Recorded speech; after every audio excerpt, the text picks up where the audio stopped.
Okay, Assalamualaikum geng. So hari ni abang tu pada job perdana ni perdana yang dah tersidang lama.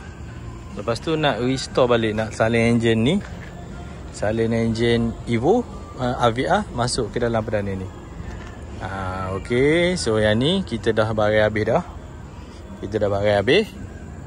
Hup. Berat ni. Kita dah barai habis. Lepas tu bawaan dia baru lagi. Okay.